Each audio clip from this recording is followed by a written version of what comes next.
everyone, how are you guys doing? This is me, Tsagabelai. Today I have a very extraordinary episode for you guys. I have heard there is a huge family that are obsessed with Ethiopia. This show that we are going to show you today is an evidence that you don't have to be an Ethiopian to love in Ethiopia, or an African in fact to love Africa. So we're going to get inside, meet this big, huge, amazing family and see what is it to tell about their story. Come inside with us, stay tuned.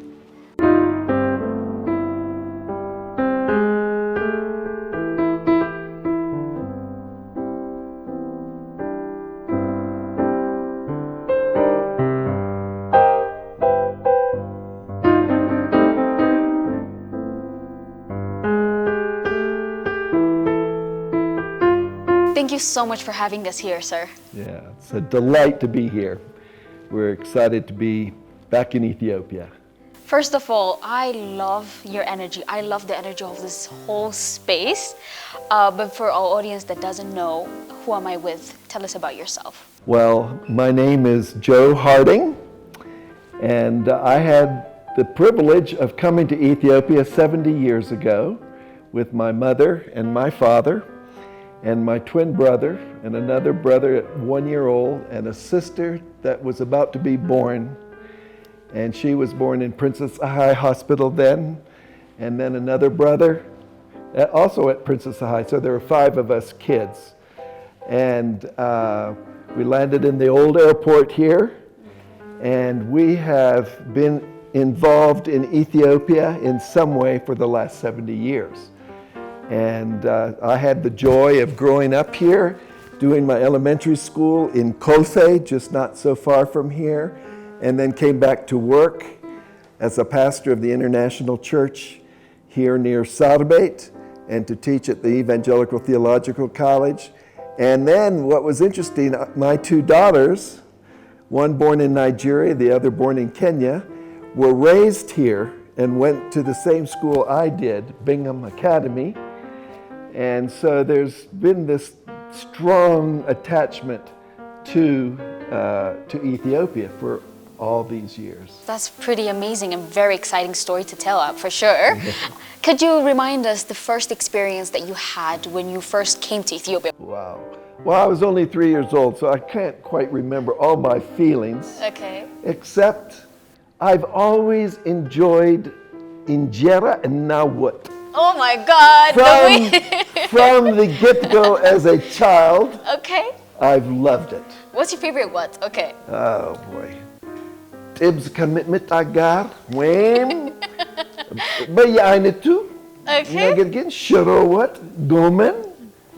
I mean, you're in everything. You know, you're from the vegetarian to Bane the. kurtay balam, nagagin. Okay.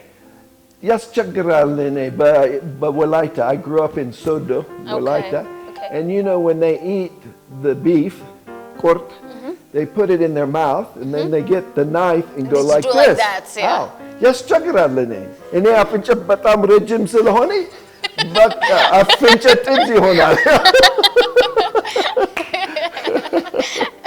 So I see you're also a comedian. Yeah.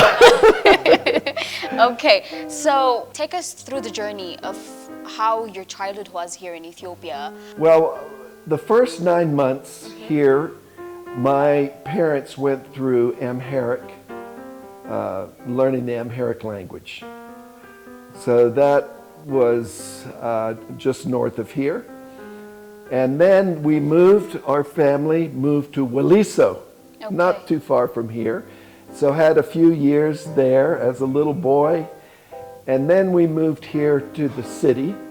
And my father became the pastor of what was then the Gospel Chapel in the Piazza, just near Takludesta, the former, you know, the dole shop. Yes. That little alley behind it was the yes. Gospel Chapel.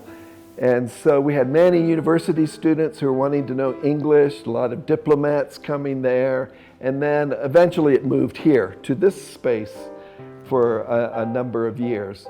And so during those years, from when I was 6 years old to when I was 13, I went to school in Kolfe here. So at Bingham Academy. And it was a wonderful, I had a very positive experience.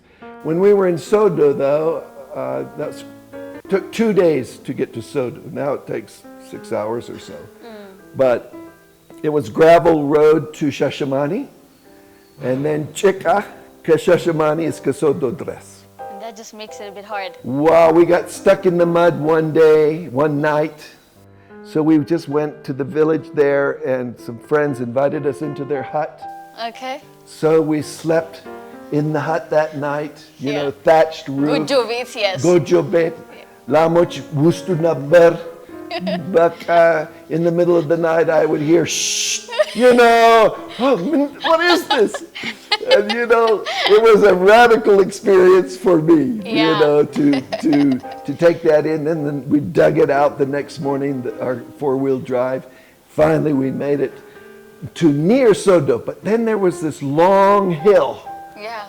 And it was Chicapicha, and the big Quattro trucks had gotten stuck in the mud and made big holes. And my father asked all of us kids, 5 kids, to get out. And then put it in four-wheel drive, low ratio, chains. Finally made it to the top. So we called that Miracle Hill. So that was a memory we have of going to Sodo the first time. After you guys came here and you lived your life, you also decided to have your family here. So how did that decision came, and wasn't it hard? Because we were talking and you told me that it was like a yes and no kind of stuff. It was. Could you explain? Well, at the time, my family was living in Nairobi.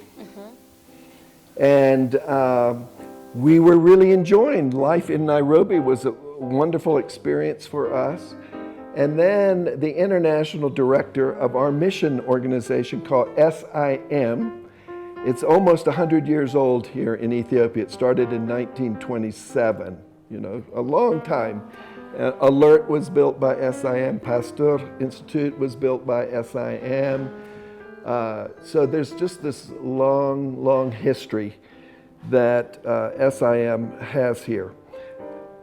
Kind of remind me again of what the main question that you wanted, or the family moving here. The SIM director came and said, you know, I've just been in Ethiopia, and they would like you to consider coming back to Ethiopia to be a part of the International Evangelical Church. And this was during the Derg, very challenging time. Most of the churches were closed. But because this diplomats could come to the IEC, or the International Church, it's remained open. But they wanted someone who could have a little Amarinya, because I grew up here. They thought that, you know, we could fit well in here. But how to get a work permit and all during the Derg. And we were the first missionaries in 17 years to be able to get a work permit under the communist regime, to be able to come here. And lo and behold, we got the work permit, and we started in 1988. And we've been serving here in some capacity these many years. 15 years actually living here, coming back and forth 3 or 4 times a year for various projects that SIM has. You know, we built hospitals, schools. We've done a lot of development work, famine relief. We've done just all kinds of development projects throughout Ethiopia. And so a lot, you know, we've been very engaged and continue till today. The next question I have for you is, you kind of told us the unforgettable experience that you have with that Miracle Hill, but after that, once you started to manage yourself, once you started to get into the working environment, what were the unforgettable experiences that you had that you just, you know, turn around and say, wow, I'll never forget that day? Well, one day, it was 1974, that I was invited. I just finished university, and I was invited to the Lausanne Congress on World Evangelism that was sponsored by Billy Graham, and there were more nations represented than the UN there. All the Africans were wearing their cultural dress, and from all the other countries. And that was a pivotal moment, because I just was going to be planning on going to the State Department. My desire was to be an ambassador of the United States to an African nation. and I'd learned French and was kind of leaning that direction. But that big conference changed my life. That's where I said I wanted to give my life to what God wanted to be His ambassador, wherever He would send me. So I kind of gave up the American dream, you know, to go up the ladder there. And that was pivotal in my life. And then that led me here to Nigeria, Kenya, then Ethiopia. So if you have been to Nigeria, Kenya, and as I can see, you have this extremely huge, valuable place for Ethiopia. Could you tell us how this love is got cultivated and what makes Ethiopia different from the other African countries you've experienced? Well, I think for Ethiopia, the number one quality, number one thing is its people. The Ethiopian people are different than other African nations. It's a unique, I don't know what all it is, but one of the things is hospitality. I always feel welcome. I'm really treated as a guest here in this country. And they, you know, it's just beautiful how I'm accepted. I love the community spirit. There's always time for a macchiato. Coffee, jabana bunna, macchiato in the and of course, my mom and dad worked in Yerga Chafe. The original place for coffee? Najima, hulatum, dambanya bunna, no? So I love for coffee and love for people. Just blended together. And then we've just continued these relationships over 70 years. Even the Prime Minister of Ethiopia, Haile Mariam Desalegn, was born in the SIM hospital in Sodo Walaita on the day the Emperor Haile Selassie came to visit. My dad showed him around, and then later on, years later, I showed a picture to Haile Mariam Desalegn of my father with Emperor Haile Selassie, and he said, "Mache photo on this." I said, "I don't know, maybe early 60s." And he said, 1963. I said, "How do you know?" I was born in the SIM hospital that day, and my mother decided to name me Haile because of the emperor's visit. And this is years later, some years later, I was with the president of Ethiopia, and he said, I was thanking him for some investors that I had brought. He gave us the red carpet treatment. So I went the next day to thank him, and he said, he put his manetter on and called the Prime Minister. Okay. And soja harding የሚባል ከኔ ጋር ነው እኔ ቢሮ ውስጥ እና የናንተ ቋንቋ በደንብ ይችላል የወላይትኛ ቋንቋ በእውነት I want to meet him. Okay. Baka set up an appointment, you know, with Haile Mariam Desalegn, and I came in and I greeted him. Sarofe, loo, I'm Mele. I was so galeta. And it was an immediate connection. Yeah. And then we had a conversation, and he said, "Well, where's your father who was there?" I said, "He's actually visiting Addis Ababa." Oh, wow. He says, he called his chief of staff in and said, "Would 11:30 tomorrow work?" I said, "Yes, I'll bring." So I brought my father, I brought my twin brother, and we had this wonderful, wonderful visit there in his office. What a coincidence. So, yeah. You know, it's a divine connection. A divine connection, that's the word is. That's exactly what the word is. You have been contributing and you have been trying to express the love that you have for Ethiopia. Could you mention some of the things that you have used to express that love? Well, basically what I've done is, because my love is so deep for Ethiopia and the Ethiopian people, I've wanted others to know it. And the best way for them to know it is to bring people here. So I have brought hundreds of people here to Ethiopia over the last years, and their lives have been changed. I've seen it. They pray for Ethiopia. They give to projects. They give to people. They want to see change here. And that has been wonderful. So we've just had close to 40 people here the last 10 days, all because they've heard stories that we've been telling about Ethiopia and how much we love Ethiopia and the people here. So it's contagious. Yes, it is. Yes, it is. You know, I don't want to hold more time because I know there's a lot of things that we can say, a lot of things that we can bring up and, you know, discuss and have a good time with. But the last and the final, last but not least question that I have for you is, what is the wish that you have for Ethiopia? Because you have been here for like over 17 years. So yeah, I've seen all the political changes over all the years. Yeah. And our major prayer that we ask God for is for peace for Ethiopia. Peace and unity and prosperity for the people of Ethiopia. That's our heart's desire. I know there's a lot of fragmentation these days, you know, cultural fragmentation. And we're praying that somehow there would be a sense of unity. I grew up with Ethiopia as one. But I have a respect for all the different groups of Ethiopia. Each culture is so unique and beautiful. There's so many beautiful aspects. But there needs to be reconciliation enough to be able to move the country forward. And that's really, I leave with that deeply on my heart, and I pray daily for Prime Minister Abiy and the government and for people in leadership that they would really see how they can help the people and bring unity. Thank you so much for this amazing time. If there is anything else that you would love to add. No, I just say thank you for the privilege you've given me and my family to express our love for the people of Ethiopia and the land of Ethiopia. And we seek to be an ambassador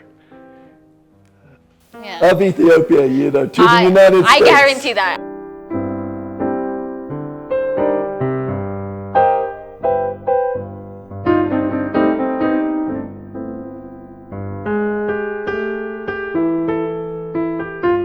Thank you so much for your time, guys. Yes. So let's start with the lady. Introduce yourself and we go from that side. My name is Kristen Harding, and my dad is Joe Harding, and my mom, Kay. And this is my oldest son. My name is David. This is my mom, and my grandpa is Joseph Harding. Okay. Yes, my name is Andrew Freeman. This is my wife, Kristen, our oldest son, David. Nice. You guys have a beautiful family. Thank Big family. you. Thank Big you. family, yes. Again, thank you so much for giving me your time. Let's start with, I heard you're raised here. Yes. So let's talk about the experience you guys first had here in Ethiopia. So I moved to Ethiopia when I was 5 years old. So all my elementary school years, all my early childhood memories are from Ethiopia. And then I moved to college in America. But I loved growing up in Ethiopia, and now to share it with my children, for them to see where I grew up and where I played and what we did, it's a real joy. Okay. So how about you, David? How did you find Ethiopia? Well, yeah, when Mom brought me here, I was like, I didn't feel much different when I came here, but I noticed like the hospitality is so huge, and like everyone welcomes you, like everyone greets people when they walk by. Everyone's like so nice. I see. I first came in 2010, first time. With Kristen, we had been married for maybe 6 months, and she wanted to show me as soon as we got married where she grew up, so we came. And I just remember enjoying meeting people. First time I had the food, and it was very good. I loved the food, loved being with people and meeting friends, and the smells and the sounds. It's hard to recreate that anywhere else in the world. And then just the warmth of the people and the time together. And we've been back many times since then, since 2010. This is Kristen and I have 6 children. David is our oldest. And this is the second time that we have brought all 6 of our children back here. Like how do you explain the feeling of seeing where your wife grew up in, you know? I feel like that's different because I feel like it's a huge difference. There's a huge difference. You know, it helps with understanding for our marriage in a lot of ways, because she grew up here, and you might say here in Addis Ababa, come to dinner at 6 o'clock. Yeah. and somebody might show up at 7:30 and it's still okay. But where I grew up, if you say come to dinner at 6 o'clock, you need to be there at 5:59, just before 6 o'clock. I see. So it helps me to be here and to experience things, to understand my wife and how we're going to live together and in our marriage. Yeah. And just her driving, I understand it better now after being here and driving around the roads. Maybe. She sometimes puts her hands out the window to signal. They use my horn. And the horn, Yeah, In America, it's very rude to use the horn in America. You don't only use it if you're mad at somebody. You communicate through the horn. Yeah. Here, you have a conversation with the horn. So it's good to learn these things. Yes. I see. They might seem a bit simple, but they're very important. I Very understand what you're trying to important, say. How about you, David? What was something that you would always remember Ethiopia with? Well, I always remember Ethiopia because, well, one thing that always reminds me of Ethiopia when I'm at home is the food. Because even like every month we have like an Egyptia with like shoto and dorwat. But also we have friends here who, the halls, and like I always remember them. There is a huge cultural difference, even from different cities here in Ethiopia. For sure, there is even more huge difference of culture and way of life and a lot of things when you come all the way from America to here. So how did you guys came across that challenge of having cultural differences? Yeah, there's a lot of differences. And I think in Ethiopia, when there's challenges and things that come into your way, you just have to wait, or you just have to kind of go with the flow. I feel like people here are generally very patient.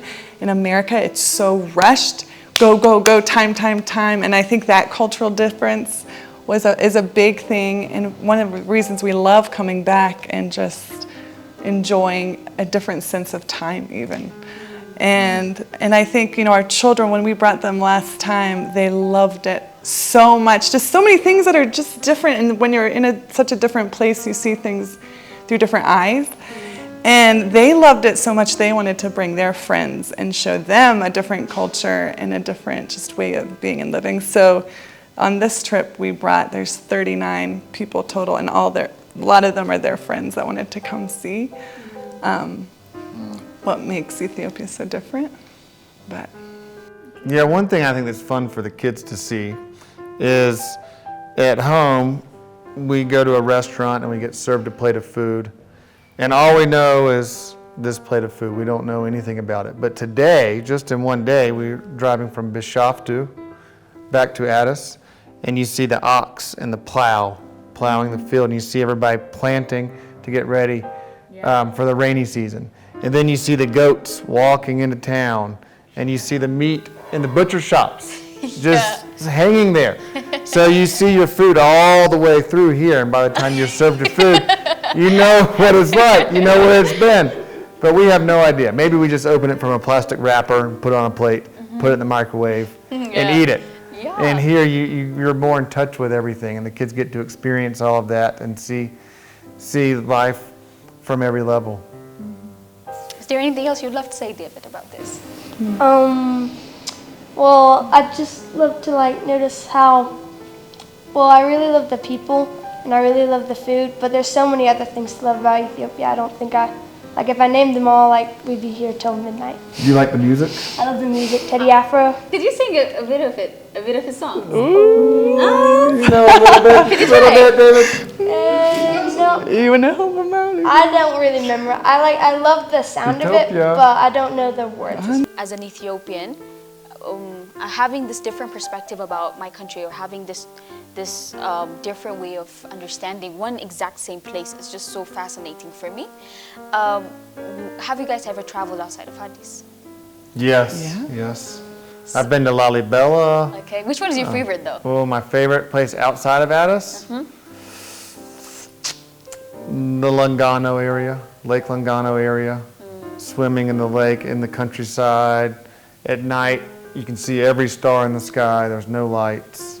Very rural, farmland. It's beautiful. I like that area. I like Lalibela. It's hard to pick a favorite.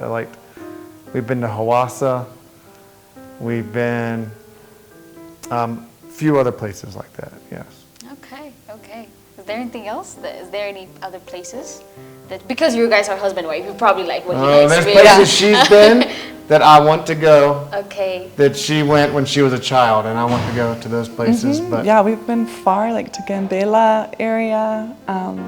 McCully was a beautiful city in the north. Bahadar. Oh, when I was a child, we went up into the Simeon Mountains, and it was really beautiful. We went camping and rode a mule train ride, and so diverse, all the different places in Ethiopia. We love to explore. That is so true. Yes, I agree with that. It's just, sometimes it just makes me feel so sad, understanding that we just, as an Ethiopians, we don't travel as we're supposed to travel. We don't go outside and see stuff and you know, socialize as we think, as we're supposed to, you know?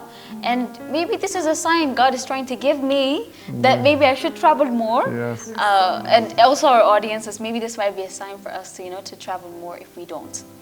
There's so many places to go. It's hard to make just a list. I know. All in Ethiopia. I know. And it's just like, so far I've been to some places outside of Addis, and to all the places that I have been, I feel like I've been there. Like I feel so different, at the same time I feel so the same, with all the histories and all the, you know, little things that you find. It's all connected. Exactly. You just find your spirit being alive and just cleansed, you know? Renewed. Exactly. And thank you so much for your time. David is now saying, get done. He's hungry. So I don't want to take much more time. But if there's anything else that you would love to say, even about Ethiopia, even for our audiences that are watching this show, you can say and we can conclude. Well, it's just a joy to be in Ethiopia, and it's such a gift for me to be able to share it with my family, to be able to share it with friends, and it's a really special place. So, anything else you want to add? It is a special place. I think you've talked with my father-in-law, Kristen's dad, Joe Harding. And the one thing he did not say is every time we fly into Bole Airport and the sign says "Welcome Home," it speaks to him, and he feels it, and it's his home, and he's shared it with us, so it does feel like coming home in a way to our father-in-law's home, and we're praying for all the same things he's praying for, and we just love the hospitality and love the people, and are privileged to be able to be here. Yes, you know, I think before we conclude, we should also bring up the topic of the reason why everyone, or you're this big family here, is because of Joe.